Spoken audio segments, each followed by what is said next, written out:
Hello, Aldwyn Altuney here. Welcome to Media Queen TV. We have a fantastic guest with us all the way from Latvia today. We have Tom's Astahovskis coming to us, and he's a mindfulness and yoga coach specializing in problem solving for overthinkers, stress management, and tarot.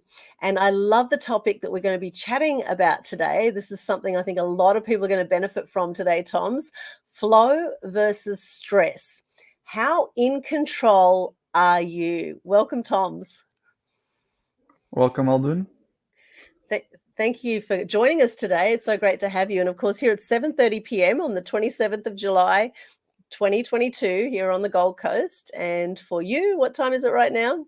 It's 12:39 in Latvia, Riga. 12:39. It's about 7 hours In behind us Saudi. on the same 7 hours. day. So it's lunchtime for you and dinner time for us. So Yep. fantastic we can connect like this. Now, Toms, I'm curious about your background. You mentioned you were born in Latvia. So can you explain a bit of hmm your upbringing? What was your upbringing like in Latvia? So I studied electronics in university, and then at last year of university, doing my master degree, I got internship in Japan. So I spent 1 year in Japan, and after that, I was just before that actually, I was working as a programmer in a company. Doing web design. And after that, I realized that I want to travel, learn languages, and I went volunteering all across the Europe. And during these travel years, I started practicing yoga, eventually started teaching yoga, and as I was progressing towards my life and trying to figure out what I want to do, I did less of a programming, less of a web design, and more of a coaching Wow, quite a in the short. diverse background you've got there. And what was your Yeah. family like? What was your family upbringing like? So I have a younger sister. And in the beginning, first 10 years, we were living in a countryside.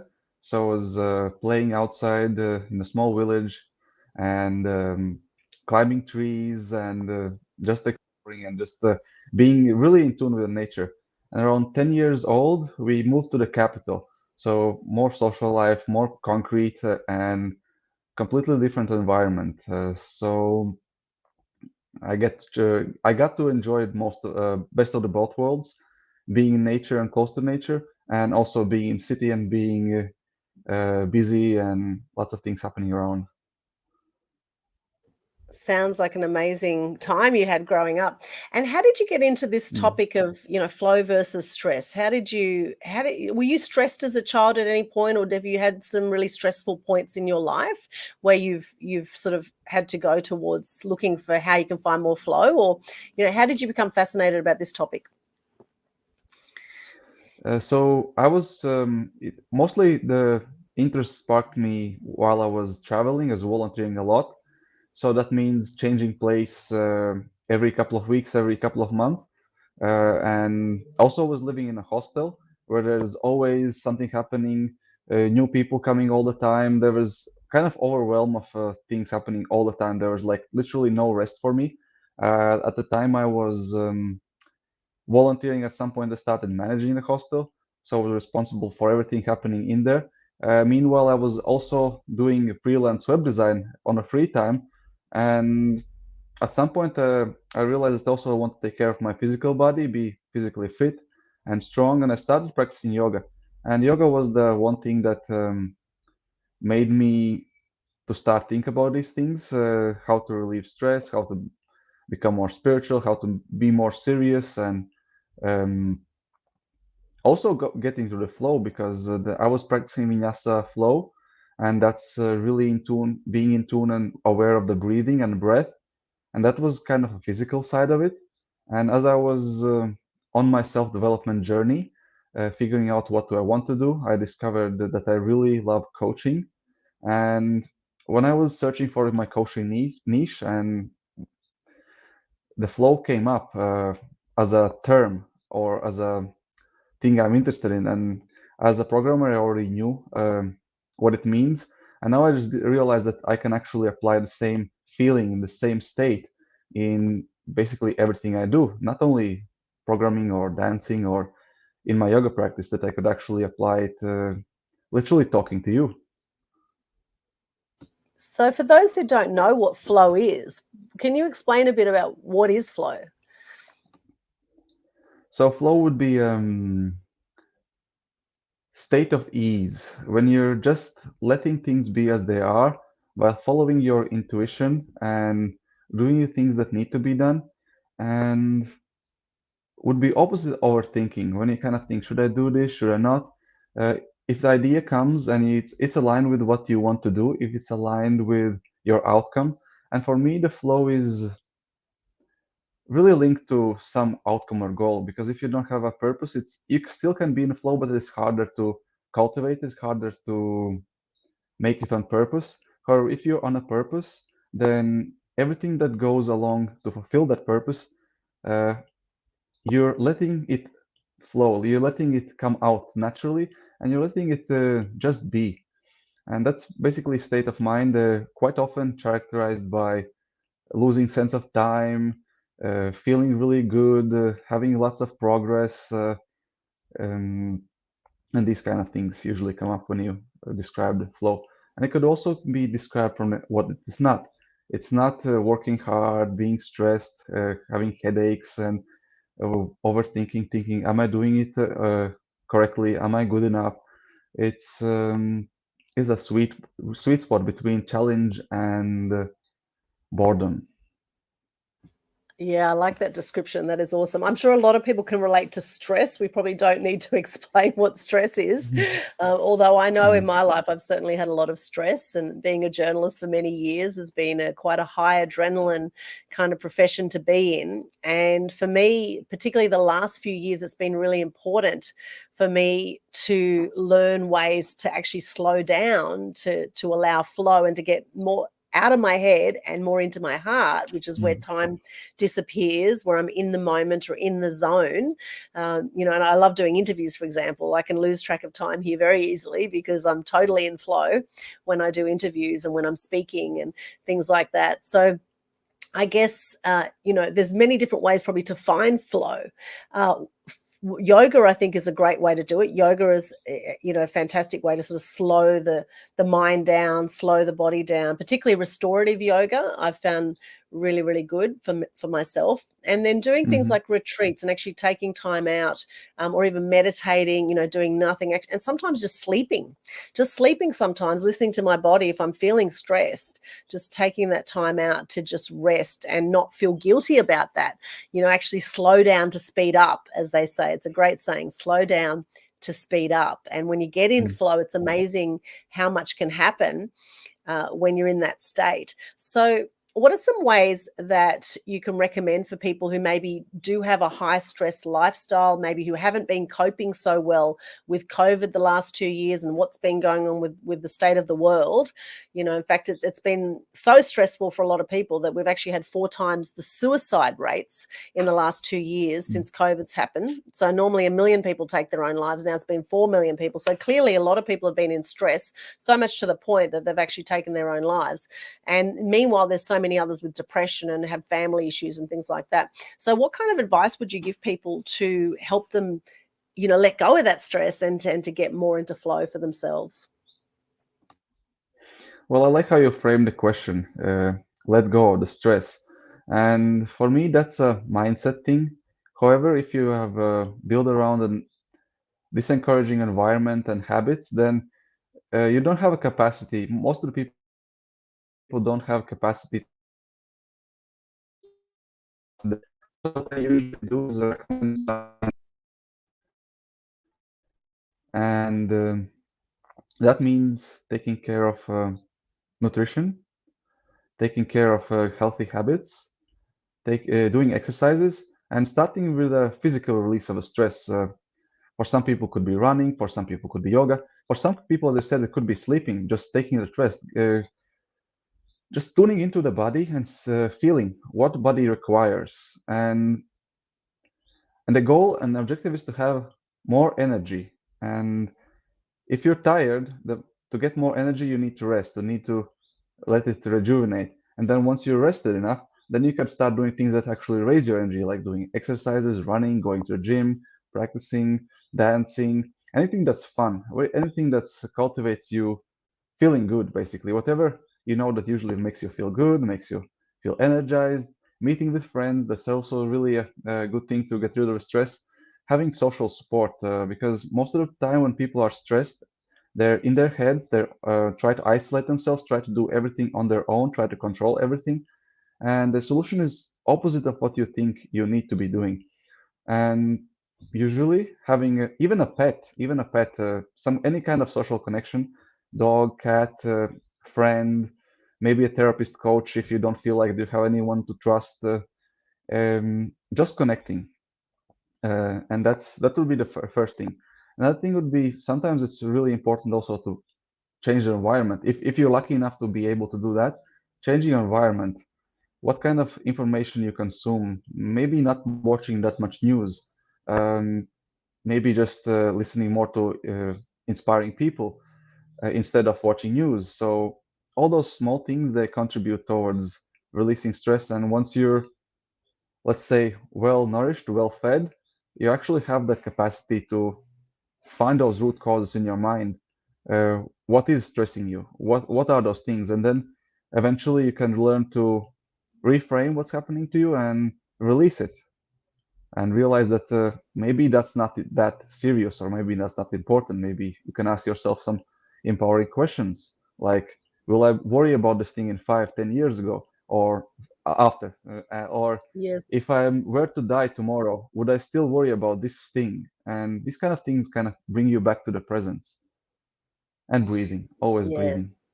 Breathing. Oh, it's the simple things, isn't it, really? It's like Mm, we've been conditioned to live in drama. The media programming, I mm, call it, that we've had from a young age has been conditioning people to live in fear and live in drama, to live in a stressful state. And it so doesn't need to mm, be like that. If you think about the people who lived in the tribal villages and things, the women went out and picked the berries, the men went out hunting, they came back and celebrated and ate, and then they had a party around the mm. fireplace, and made love and had babies, and life goes on. Like it was all pretty simple. But nowadays the way Mhm, life is, there's a lot of stress for people, particularly financial stress. I think there's a really big issue for a lot of mhm. people, and leads to a lot of relationship breakdowns. So it's really interesting just to notice where you're at. And, the topic of today's interview, flow versus stress, how in control are you? I love that. How in control are you? Because a lot of people are not conscious to how they're doing life. They're not conscious. Are they in fight or flight mode, or are they in this flow state? And, it's probably natural, I would say, Tom's, at times where maybe oscillate between the two. Would that be correct? I mean, Yeah. is it really, can you expect to be in flow all the time, would you say? Do you think Well, it's certainly answer is no. I would right? say I would Yes. say you cannot expect yourself. And if you do expect yourself to be flow state all the time, you're certain to get disappointed at some point when you get out of Uh-huh. the flow state. And then Yes. by being disappointed, you cultivate that negative energy, and that brings you out even more out of the flow state and makes it even harder to get back in there, and makes you more stressed and brings you back in the cycle. And I think at this point, it's also really important to understand the stress and how it works. And my favorite way of explaining it is there's positive stress and negative stress, because most of the time when you say stress, people only take the negative side of it, like in a Star Wars, the dark side and light side. And Yes. it's the same force. It's the same force. Both Jedi and Sith, they use the same force. Uh, the difference is how they use it, for what purpose, and what's the outcome. It and the same thing for the stress. You can use stress to make yourself more productive, more focused, to actually reach for those targets, reach the goals, set and overcome challenges, overcome difficulties, grow. And the problem becomes when you get too much stress, and it's getting too much out of your comfort zone. When your skill set, let's say, is less than the challenge you're facing with, then you're too much stressed and you're overwhelmed and you don't know how to deal with. And that's you want then at that point you need to reduce the challenge or increase your skill, or actually do the both at the same time.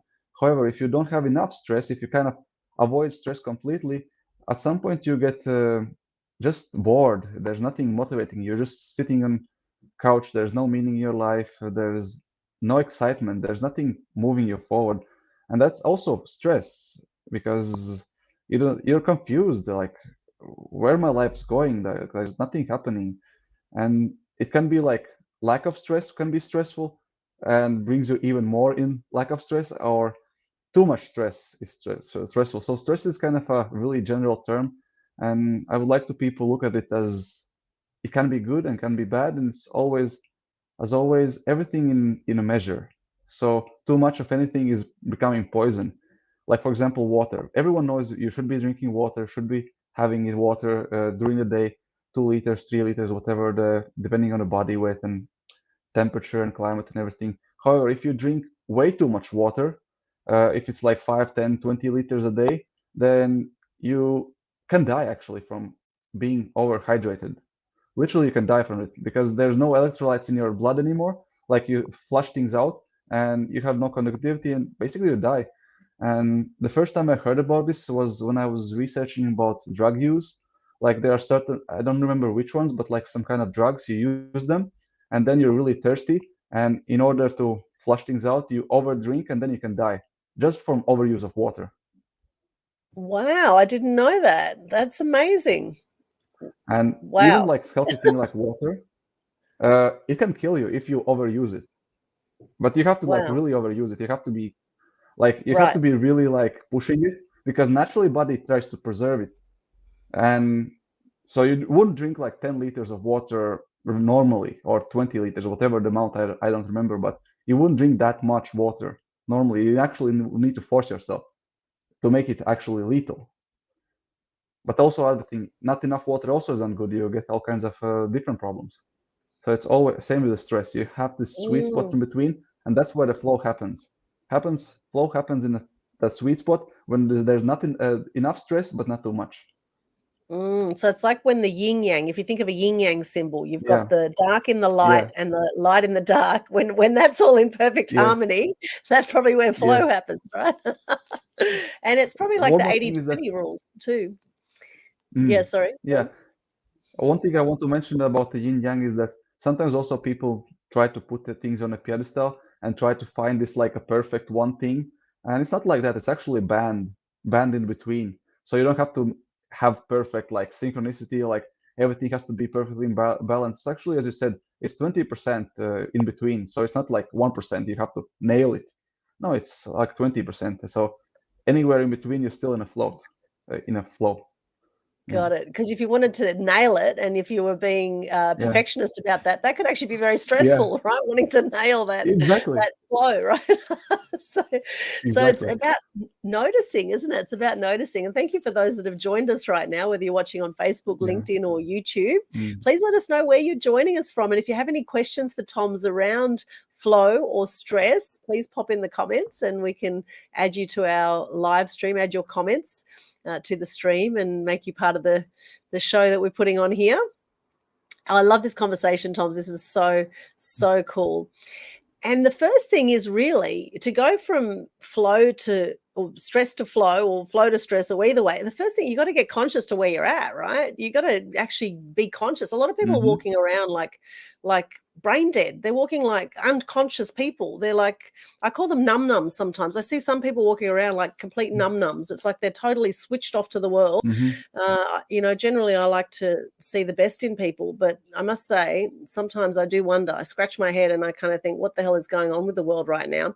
But the beauty is, while there's some people that are burying their head in the sand about what's going on in the world right now, there's others that are waking up and there's others that are speaking up and speaking their truth. And I think flow, what I've noticed with people who I see that are in flow, they love what they do. They're passionate about what they do. They have something bigger than themselves that they're living for, right? They have this passion and purpose.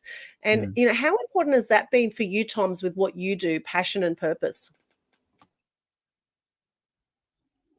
Well, it's a big part of it. However, when you're beginning any kind of journey, you're not there. So it's kind of like have to be careful about these things. Yes, when you have a deep meaning what you do, you have a bigger purpose. When you love what you do, it's way more often. It's much more easier for you to get into the flow, and it happens way more often. Or for the people who just starting out or just woken up and got into this topic, the flow state they will experience will not be that often, and it will not be as vivid. So, and that can be disencouraging if they expect immediately to get there. So, what I would say is just accept where you are and just practice. It's a skill. You can develop. It might take time. Doing those simple things, just noticing where you're at, just being present. That's one of my mantras, be present. And just starting by acknowledging where you are and setting goals where you want to be, whatever that is. Some people are really confused about setting material goals. They don't want to set them. Don't set material goals, set emotional goals or other intellectual goals, whatever works for you. And just having anything to look forward will move you forward. And the journey itself, just observing and trying to acknowledge where you have been, where you are now, and where you want to be, that just it's enough for the beginning to the journey. And over time, as you commit, as you make a decision that where you are is enough to start the journey and eventually find yourself being one of those people who do actually love what they do and love what they do and have that bigger meaning. Yes, love that. And that's the thing is a lot of people they're very hard on themselves. And I know particularly, Mm-hmm. high achievers, if you're a high achiever out there watching this right now, then what happens often with high achievers, and this has happened with me many times through my life, is that sometimes it feels like no matter how much you do, sometimes it feels it's not enough. Right. And we can be really, Mm-hmm. really hard on ourselves instead of acknowledging ourselves and saying, well, actually, you've done amazingly and you've achieved this and this and this, and you've done the, I mean, people look at my life and they go, oh my gosh, Aldwyn, how do you do what you do? And I think, well, geez, there's still so much to do. It's like I feel like I've only Mm-hmm. just started. However, it's not all about the doing either. It's about the being while you're doing, right? How you're being Mm-hmm. in that experience. It's about enjoying the journey. And there's a great saying I heard in a landmark course that I did. They talk about being committed, not attached. Be committed to Mm. what you want, not attached to how that's going to look. And for a lot of people, stress happens when they are attached to how they want something to look, right? So actually letting go of that Yeah. attachment is a big challenge for a lot of people. So with Thomas, in your life, what are some things that where you've noticed in some of your story in your past where you've had some stress that maybe has been negative or not such good stress, and how have you turned that around for yourself? What are the steps that you've sort of gone through for yourself to turn stress into flow? Can you repeat the question? My connection was breaking down for a moment there. Oh, sure. Okay.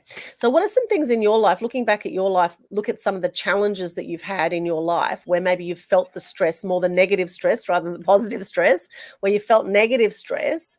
What is the step by Mm-hmm. step ways that you've pulled yourself out of those Mm-hmm. stressful situations, or even just one stressful situation? If you can think of something from your own life that you could share about how you've actually gone through that process and found flow where there was stress before. Does that make sense? Did you pick that up? We've got a Yeah, delay on the internet. I'm not sure if Oh, you you did? can still. Yeah, it makes sense. Yeah, I did pick that Okay. up. It's just that my connection is for some reason a bit struggling. And Uh-huh. what I can really resonate with what you said just a moment ago was about that expectation or high achieving and doing things. And there was a quite a long period of my life when I was doing things, and just at the end of the day, before going to sleep, I would still focus on the things I want to do or I haven't done yet, and that put me in a really stressed state. And actually, I wouldn't rest. I wouldn't have quality sleep because of that, and that's a really bad thing, and that brought me some health issues because I was in a stress during the day, and as I was going to sleep, I was still um making myself guilty or not enough, that what I did is not good enough. So I was still going to sleep with this mindset of oh, I should have do that and still should do these things and that things. And that brings you into this loop of not even resting while you sleep. Your mind is still solving those problems. And the simple exercise that helped me a lot was just before going to sleep. Uh, even just starting with the one thing just before going to sleep, reflecting back on the day, and instead of focusing on what hasn't been done yet, focusing on what have I done, and soon after, I start focusing on what I have done, what's my day been look like. I realized that actually I've done quite a lot. I have achieved almost everything, or if not more than I actually wanted to do, and that kind of brought me down from the stress and felt like, okay, I did a lot of today, and I still want to do many things tomorrow. However, I can, because I did quite a lot. And that was a simple way of me getting into gratitude. At that time, I wouldn't call it gratitude yet, because the feeling I got after this exercise wasn't really like this overwhelmed, feeling good gratitude. It was more like, okay, it's not so bad. You know, like people from UK usually say, "How are you doing?" Not so bad. So it was more like that. Oh, okay, this day wasn't so bad. So that was the feeling I Yes. got while starting out. So okay, it's not so bad. And over time, when you actually start appreciating more, the emotional scale and range of emotions I experiencing did expand, and at some point I actually started feeling gratitude. Oh, I really had a good day today, and allowing myself to actually say, yeah, I did a lot today. I still want to do more, and tomorrow I'm gonna do more, but it was enough for today. And I think that was the single biggest thing that actually got me out of the perpetually being stressed during the day and during the night as well. Because if you're not rested during the night, then next day you're not fully productive and your performance goes down, and you get even more stressed because you think you should be performing, but you're not. Yes, I love that. And that's the other thing is that a lot of people have some kind of subconscious story that I'm not good enough, I don't belong, Mm. some version of that, right? I haven't done enough, whatever it is. And it's just the fact is just notice those conversations because when we go to bed, it is so incredibly powerful how our subconscious works. And I know that some very successful people I know, what they do is they plan the next day the night before and then they let their Hmm. subconscious mind work out subconsciously how they're going to get all that done the next day in a streamlined, effective way. And actually writing that down, what there is to do the next day, actually gets it out of their head and you brain dump it onto the bit of paper or a journal or whatever it is. Because the thing is in business, if you're in business, which is one of what they say, one of the most stressful things you'll ever do, right, business can be very challenging. And this is why only 80% of businesses survive the first 5 years. And then the next 5 years, only 80% of those survive is because it's a very, very stressful thing for a lot of people. And also with business, it's something that there's always more to do. There's always more we can be doing at any point. And so you could get to the end of the day. Like I'm actually thinking now I've got a massive list of to-dos, right, for today. And so this is gold, this conversation, because after this, I'll allow myself a section of time to get some of these more crucial things to get those things done because I know I've got another full day tomorrow. And if I don't do it today, there's going to be another 2 days till some of these things get done. So working around your energy and noticing the conversations in our head and all that kind of thing is so, so crucial. Absolutely love this. And the power of when we sleep, what happens with our subconscious mind. Do you know much about the science behind that, Tom's, about, when we're sleeping, about how important it is to have some really good rest?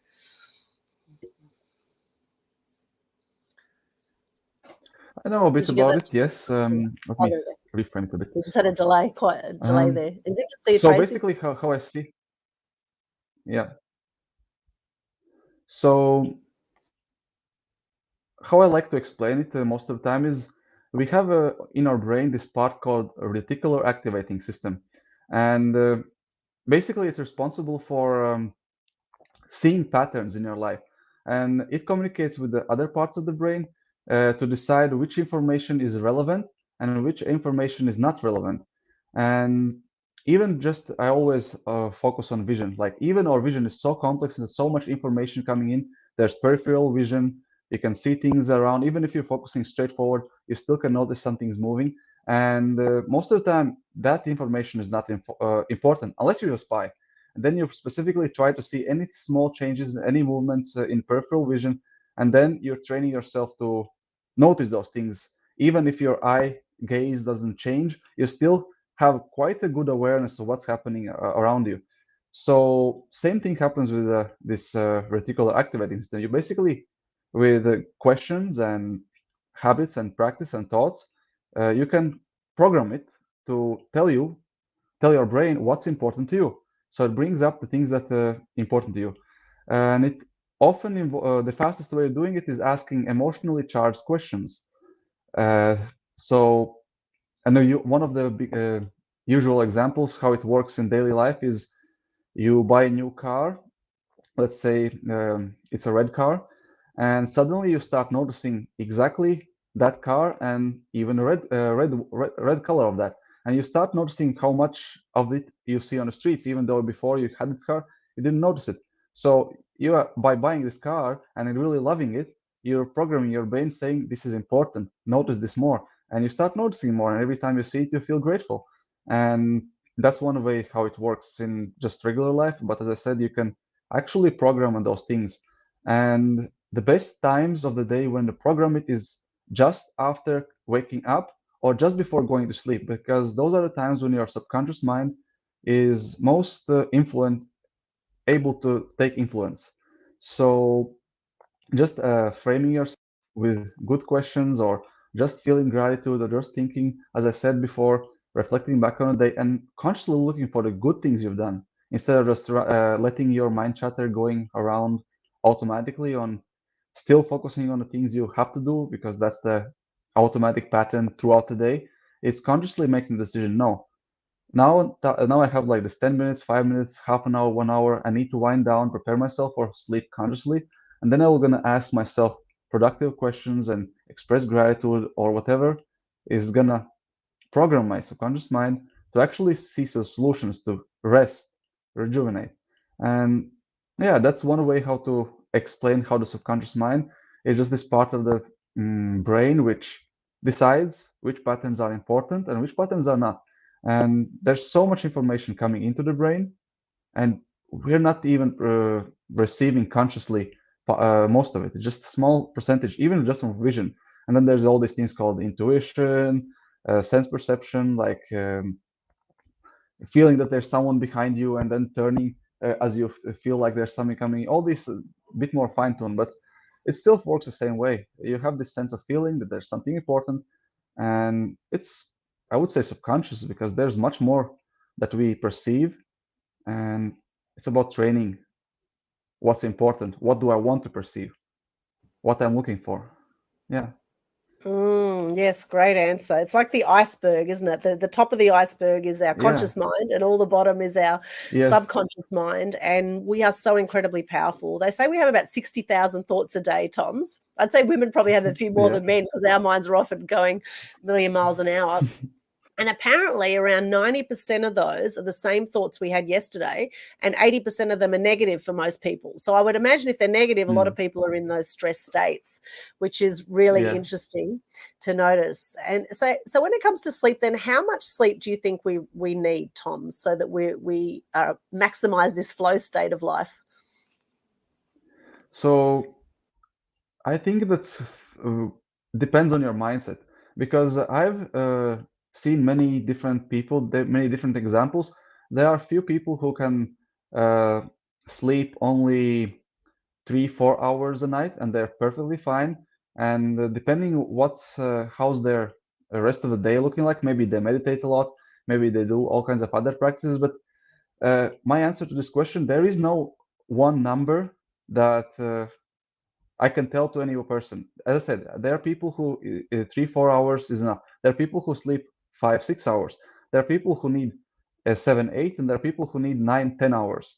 So depending on what kind of stories you have in your mind, what you think you need, or and then of course there's another side of the coin, is what you have trained your body, what's your body type. And my belief is that over time and with enough tension, attention, and intention, you could change your body and physiology and everything. You could change to whatever you want, but it might, if, for example, if you're starting from 9 hours going down to 3 hours, might be really, really difficult task to do, and maybe it's not worth the effort to actually get there. So I would say see where you are at the moment, what amount of sleep you actually feel it's needed for you. What you when you wake up, okay, I rested, I feel energized during the day. I'm not falling asleep, and I have enough energy to go through the day. And when I wake up, I'm also don't feel like tired from oversleeping. So first step would be deciding where you are, and then deciding maybe you want to change something. And if you do want to change something to having more or less sleep, then I'm positive that there is a way to change that. The question is, are you willing to do the work necessary to do the change? Maybe cutting down half an hour wouldn't be that hard, but if you want to cut down from 9 to 6, maybe it's too much effort and not worth it. So that would be my answer. It depends. Great answer. It's interesting. Ariana Huffington did a book a while ago saying, "Oh, we need at least 7.5 hours sleep, at least 8 hours sleep, etc." I can see Tracy here. Good to see you, Tracy. I'll share some of your comments in a minute. Beautiful Tracy Corbin. She says Mm-hmm. 8 hours sleep for her. Now, interestingly, for a long time, I was getting about sort of 4 to 6 hours sleep was about my average, Mm-hmm. and I was going okay with that until I crashed. That's kind of tended to be my habit in life. It's like go, Yeah. go, go, go, go, and then crash. And then when I crashed, then I'd maybe Mm-hmm. sleep for a whole day, or I'd sleep for extended periods of time. And so it's noticing those patterns too. But when I went to a presentation about sleeping one time here on the Gold Coast, they said at this presentation that if we are to have shorter amounts of sleep, it's best that we do it in 90-minute bursts, so that we either sleep, if you're going to have a nap, have a 90-minute nap, or a 3-hour nap, 4.5 hours, 6 hours, and 7.5 hours, or 9 hours. Because what happens in that 90 minutes, apparently our REM, or our deep sleep, rapid eye movement sleep, that happens at about 45 minutes into our cycle, into a Mm-hmm. 90-minute cycle. And so I started to play with this, and I noticed that at times when I was sleeping for sometimes for 7 hours or for 8 hours, it actually was harder for me to wake up. I'd get more tired sometimes sleeping 8 hours than if I slept 6 hours. Or instead of four, if I slept 4.5, if I made sure I got that REM, that deep sleep at the 45-minute mark, by not disrupting that pattern, then I found that I felt a lot more energized and I felt more ready to wake up. Whereas if it was at 8 hours, I was right in the middle of a deep sleep, I would not want to get out of bed. So just noticing those patterns of behavior and what works best for different people. As you say, some people are fine on 3-4 hours sleep and they go just fine for years. Who knows how they do it? Maybe they exercise a lot and meditate a lot and do a lot of yoga, which I'd say would extend your life too, wouldn't it, Toms, if you did yoga a lot? Certainly, it releases lots of stress, yoga. And I wanted to add there are a couple of stories of like really exceptional cases when there are people who have uh, rare cases of insomnia when they literally not sleep at all and they still can function perfectly. Like there are some rare, really rare cases, but it is possible. It just shows you the amount of possibility. And yeah, it's about what kind of things you have in your body and subconscious mind and how well you deal with it and just observing and doing. Also quite often it's doing what you think is right for you, because if you deep down have this voice in you that says I need let's say 9 hours of sleep, and you try to do no, I'm going to do 7 hours of sleep and it's going to be enough, and you're kind of resisting yourself. And as long as you're doing that, you're not doing any kind of service. You're just basically um, shooting yourself in the foot. So it's being present and seeing those stories in the mind, and instead of trying to just go to just trying to see those scientific evidences that support, and by that you basically reprogram your subconscious mind, reprogram your beliefs, and make it more likely to actually do this journey. So as you said, you started doing research, you found really convincing evidence that worked for some people, and then you start playing around, soon found out it works also for you. And by this, you start actually playing around and getting in those states and adapting to the Yes. reality you want to be. Yes, exactly. And so now I set my alarm to either 6 hours or 7.5 hours if I need to Mm, get up early. Most times I don't even set mm, an alarm now. And that's the whole thing too. If you have a buzzy alarm that goes off in the morning, that immediately can put you into fight or flight, right? If you've got a mm, full on alarm. So now my alarm that does go off is a very gentle, natural sound. So I'm waking mm. up very easily. And in fact, I heard someone say today that they do not set alarms because if they set an alarm, it means they're not trusting themselves, which I thought that's an Yeah. interesting take on things. It Mm, shows you're not trusting yourself if you set an alarm. Well, I mean, hey, that's an interesting concept. Do you set mm. alarms, Tom? I set alarms very, very rarely. Only when I like when I know that I have gone to the bed really late and I know I have to wake up really early, like catching a flight or having a meeting. When I know that I my average sleep would be around between around 6.5, 7 hours on normal. These days it changes over time, but at this time I know that my average is between 6 and 7. So if I go to sleep later than those 6, 7 hours, and if I know I have cut down on my sleep on days before, I know that sooner or later I will need to catch up on that sleep. So when I know that that's due to happen, and I really need to wake up early, then I would set alarm. However, in daily life, I don't set alarm. I wake up when I feel rested, and then I go on to the day. Sometimes I do wake up before I'm rested, and then I wake up, I see the time, and I see, okay, I really need to start my morning practice, my morning yoga practice, and all these things in order to do all the things I want from the day. However, I still wake up on my own most of the time. So yeah, I just do it on those rare cases when I know I have to be awake and I don't want to risk oversleeping. Other days, I don't need alarm because most of the time I do wake up on my own. As you said, I trust myself to wake up, and usually it Yeah. works well. Yes, and a good trick too is to actually leave your curtains open or blinds or whatever you have Mm, in your room, and so that you've got the natural sunlight coming in or the yeah. sunrise. I must say, this morning I got up to go to the bathroom. I think it was around 5:36 a.m. and I saw the beautiful Mm-hmm. sunrise. I just naturally got up to go to the bathroom, saw the Mm, sunrise, and then went back to bed because I was still tired. So went back to bed, but I had a mm-hmm. moment of glimpsing Yeah. at the sunrise. And I mean, imagine every day, waking up and seeing that beautiful sunrise or they say there's a sunrise and a sunset every day, and it's our Mm, choice whether we show yeah. up for that, right? To see the magnificence around us. And that's the thing, too, is what are we going to choose to focus on in our life? Are we going to Mm, see the sunrise and the sunset, or are we going to focus on the few things in life that may stress us?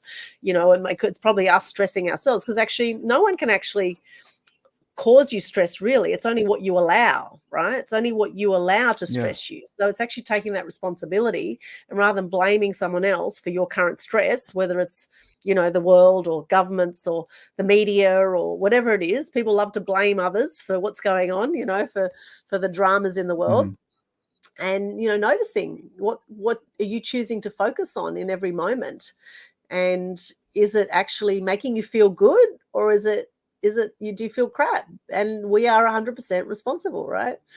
So Toms, you mentioned your yeah. morning practice of yoga, etc. So can you run through what is your morning practice? What do you do in the morning to energize you? So these days, a lot of my morning practice has been changing over time. However, for last 6 months, I've been always starting my day with a cold shower, and I don't have any specific time. Like, for example, I've been following Wim Hof method for a while.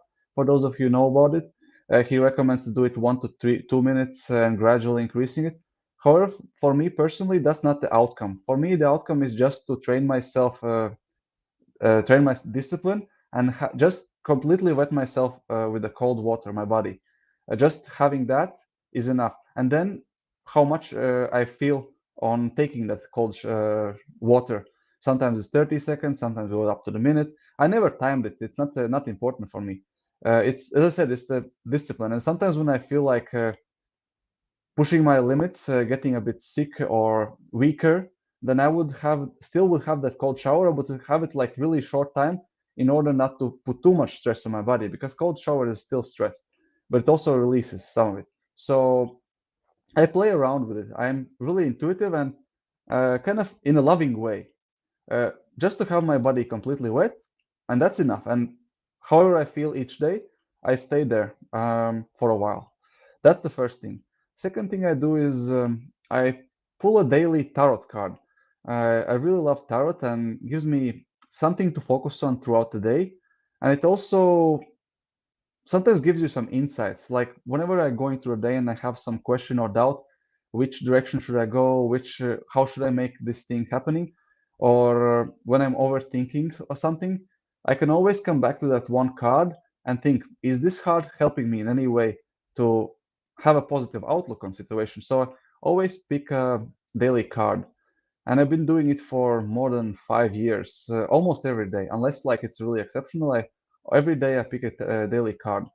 So that kind of gives me an idea or something to focus on. If as I said, programming my conscious and subconscious mind to what to expect from the day or what kind of things I can encourage. Sometimes I ask specific questions if I know that some specific actions I have to take during the day. So I have like asking for advice. How should I do this thing? And then I shuffle the deck and I pull a card. That's another thing. And then I also keep a dream journal. If I remember any of the dreams, I really value them and try to write them down. And my belief behind that is if I do remember dreams, that there's something important that my mind is telling me, and I should value it. So I write it down. And after that, once these things done, I'm going for my yoga practice. And also since January, I've been practicing Ashtanga yoga. So it takes usually hour and a half of yoga asana practice and keeps my body fit, energized, and that's my routine for these days. I've been doing all kinds of other stuff before. Sometimes I do jumping, sometimes do other stuff, but since January, I found it really complete for me for having this set of routine, set of actions to take. It keeps me building my strength, my muscle, keeps me flexible, and it fulfills what I want from my body. It keeps me at the level of fitness I want.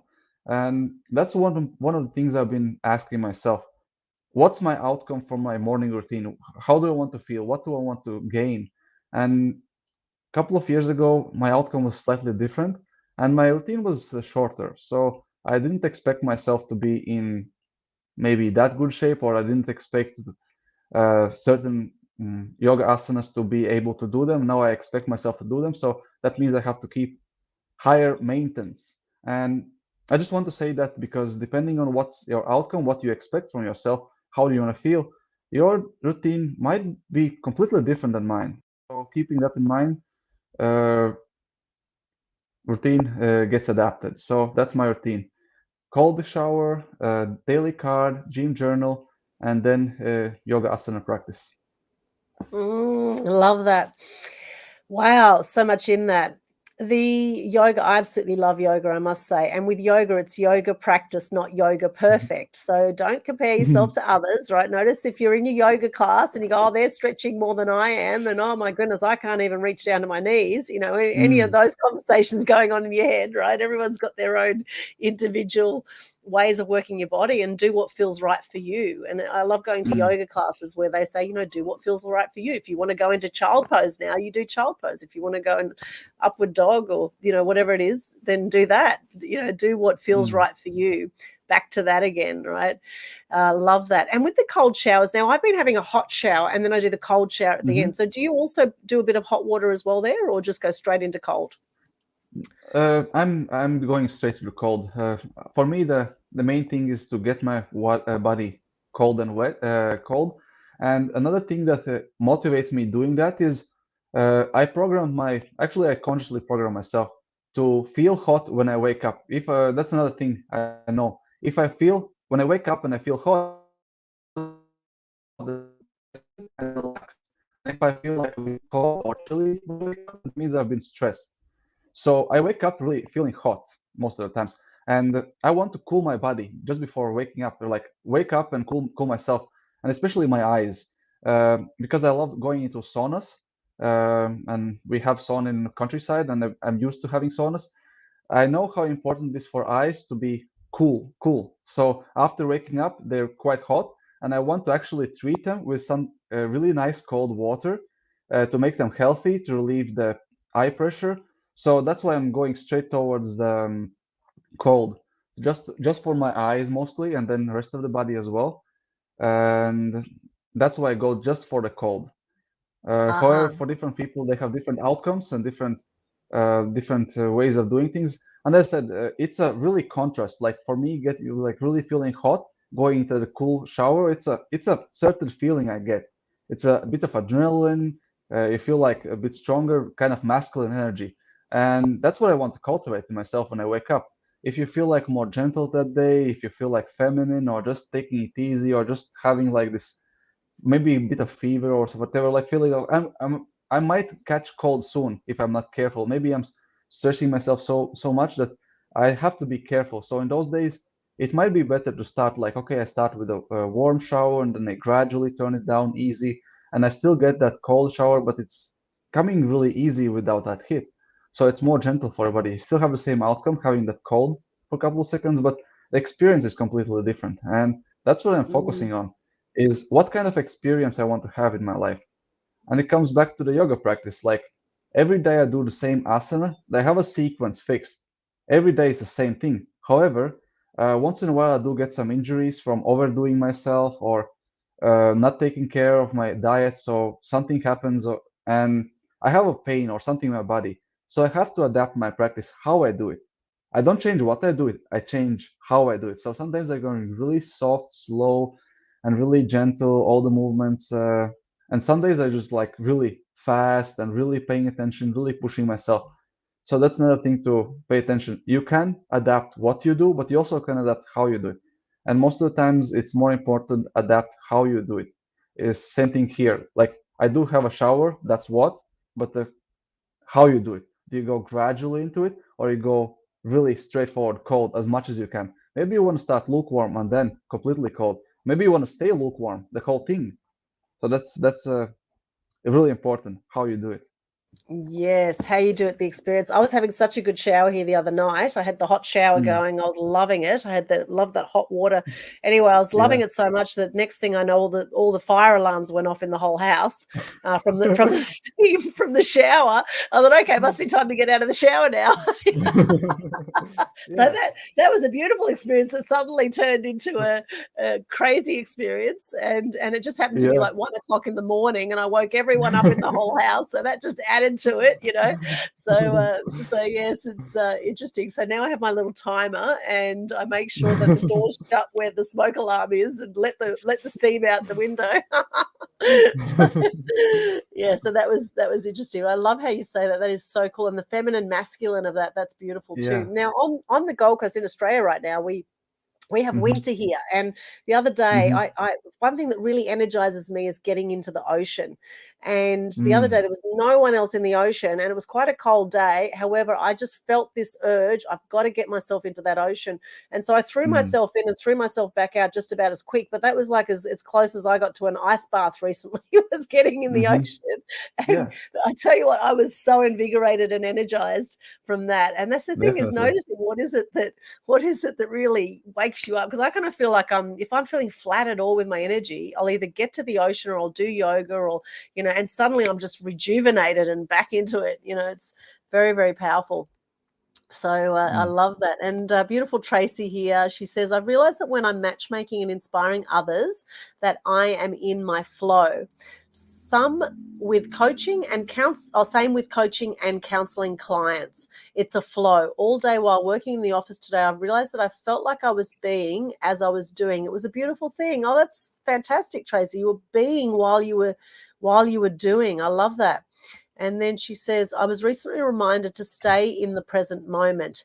Instead of being in the past or in the future, being is perfect, I feel. Thank you. I will praise myself more for all that I have achieved and achieve moving forward. Yes, Tracy, you're amazing. And another high achiever. In fact, Tracy runs Two's Company International, amazing matchmaking service Australia wide. And Mm. she's been in business for 26 years. Extraordinary and amazing lady, very dear friend. So Great to see you here, Tracy. Thanks for joining us there. And for anyone else joining us, if you have any comments, questions, feel free to share here. If you've got any questions for Toms, is there anything else you want to share around this topic, Toms, around flow versus stress that we haven't covered? We've covered quite a bit of ground already. Loving this conversation. What is it that people really need right now? What do they really need now around, letting go of that stress, and how can they get more into flow? Any other magic bits of information you can give us there? So I would love to tell something that people sometimes don't want to hear, especially when you're in really low state and really stressed. Uh, that's actually not the best thing to say to people in those states, but however, I do want to specifically tell that stress is a choice. It can be a choice. If you're really stressed, then it's actually not a conscious choice, it's subconscious choice, and by staying there, you're just following the momentum of stress. However, it can be a conscious choice how stressed you are. And that's why the question, how in control are you? Because it's under each and every one of us control to choose how we see the things happening to us or for us. Even the small switch in the word we use. There are many things and many tools to apply to not to feel stressed when it's not necessary and feel more in control, because that's another thing. For those of you who really want to be in control of your lives, you have to be present, you have to be aware what's happening inside of you, and then you have to take control and make those decisions, whether you are stressed, how much stressed you are, because too much stress or not enough stress, you're not going to be in productive state. So I have to make the decision, where do I want to be and where I am, and take that courage and realize that it is and can be a choice. It's about skill, Yes, and anyone can develop it. That's another thing. Anyone absolutely. Mm. can be in that really flow state, and it's just about making a decision. That's where I want to be, and just going for it. Yes, decide or choose and just do it, right? Just be in that state, be in that flow state, and and half the thing is just noticing when you're not in it, and how do you want to feel right now? And Yeah, it's a choice, a moment by moment choice, isn't it? Moment by moment choice. I'm very curious what your tarot card was today, Toms. Do you have your tarot card there by any chance? I have it with me as well, and it was Hermit. I Hermit. have this. Yeah. Uh-huh. Oh, Hermit. Hello, Hermit. So yeah, it's a Hermit. And what's the message behind Hermit? What's Hermit saying today? So let me answer you the question in a different way. Uh, the tarot card without the context has so many Uh-huh. meanings that there is no meaning at all. Like it's a Ah, very archetypal thing. So unless you put it in a context, it could mean anything. There's so many things. Even if you look at this card, there's so many details, so many things happening in the background that without the context, ah, it's really hard to tell what's the meaning of this card. So that's why yes. when I do any kind of tarot coaching sessions, it always starts with a question to frame it, to narrow what's the meaning of this card. And there are some generalizations. Like for example, for this card, there's this keyword meditation, which means going towards more inward, self-reflect. So those will be general meditations instead of going out and connecting with people or um, being outgoing and trying to project everything outward. It's more like, okay, now it's time to turn inward and assess what's happening and meditate. It doesn't mean that you cannot have both.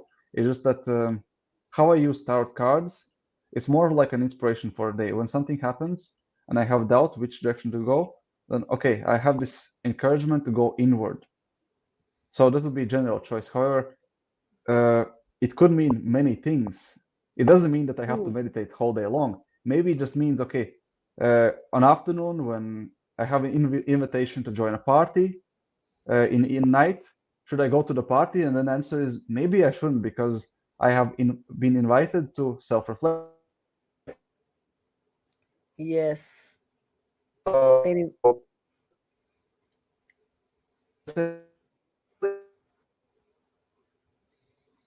being invited to self-reflect, just cutting out because a little bit I there. I am There we go. consciously assigning a meaning. Yes, you're Yeah. consciously assigning So it I was saying meaning. that Yes. I'm assigning the meaning. Yeah. Yes. And I Yeah, can got choose it. whatever meaning I want based on all the meanings I know, or just looking at the card intuitively and seeing what pops out based on a Yeah. background.